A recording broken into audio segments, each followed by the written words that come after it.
Welcome back. We were talking about bala, and we're talking about misfortunes, trials, and difficulties that we face in our lives and how we can overcome them.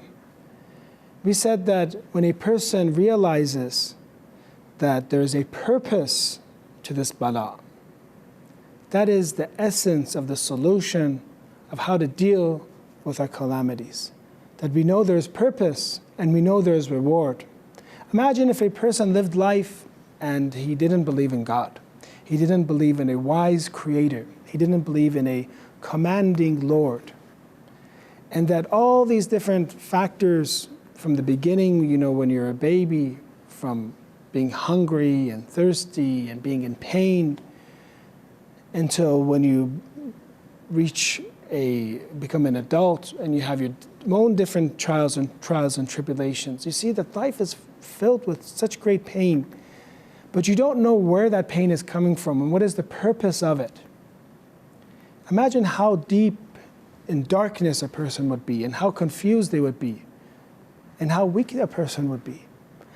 But on the other side, we have believers that they believe in Allah and they believe that when God brings for them trials and misfortunes, there's a purpose to it. And that purpose is to bring him closer to himself, to bring us closer to God. Then that person becomes very actually joyful, even in the face of trials and tribulations. He becomes even grateful.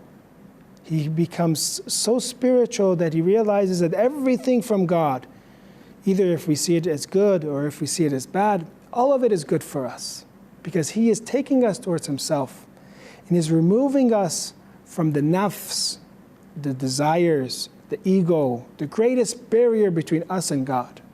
He is shattering that. Once that's shattered, we connect to God. We become very easily connected to God. Imam Ali alayhi salam in Sermon 192 in Nahj al-Balagha talks about this. It says, but Allah tries His servants with various ordeals and obligates them with various forms of struggle and tests them with various dreads. So there's struggle, there are dreads, there are ordeals, but there's a purpose why Imam Ali says this. He says there's a purpose.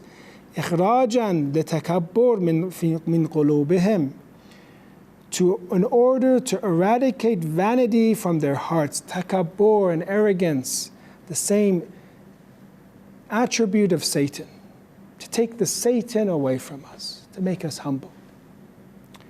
وإسكانا لتذلل في نفوسهم, to take away vanity from their hearts and instill humility in their souls. And that this may open the doors to His favor and the feasible means to His forgiveness. Allah is making us, instilling humility in us. Allah is taking away arrogance from us. And that is what the purpose of our life is, to be an abd. Don't we say in our salat, Ashhadu anna Muhammadan abduhu wa rasuluh, that I bear witness that Prophet Muhammad is His slave first and then is His messenger. Being a slave of God is the greatest quality of our Prophet. And that is how we reach Him and connect to Him. Not by arrogance, not by doing whatever our nafs wants, because our nafs is our greatest enemy. By actually taking away ourselves from the nafs and the lower desires into just submission. As the traditions say, religion, Islam is huwa taslim. The religion of Islam is nothing but submission to God. And this submission itself brings us so much power, gives us so much strength, gives us such great favors, that a person that becomes a true slave, a true servant of God, becomes the most powerful person, becomes the most able to manage their pains and difficulties, because they see themselves as a student of Imam Hussein. They see themselves, when trials and tribulations happen, they see themselves as being tested, and they want to pass this test, just how Imam Hussein alayhi salam passed his test and even amazed the angels with his patience. We want to pass this test. So in this Muharram, that we are understanding bala, this great bala that happened on Imam Hussein alayhi salam, we reflect on our own lives and we say that we want to be able to, just like our Imam, just like our master Imam Hussein dealt with his pains, we want to become like him. How did he deal with his pain? The solution is he was an abd.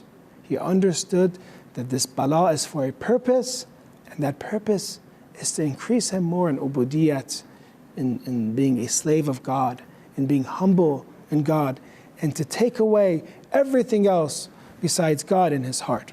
Inshallah, in this Muharram, we can learn to become a greater servant of God, a greater slave of God, and this is the key to dealing with trials and tribulations and difficulties in our life.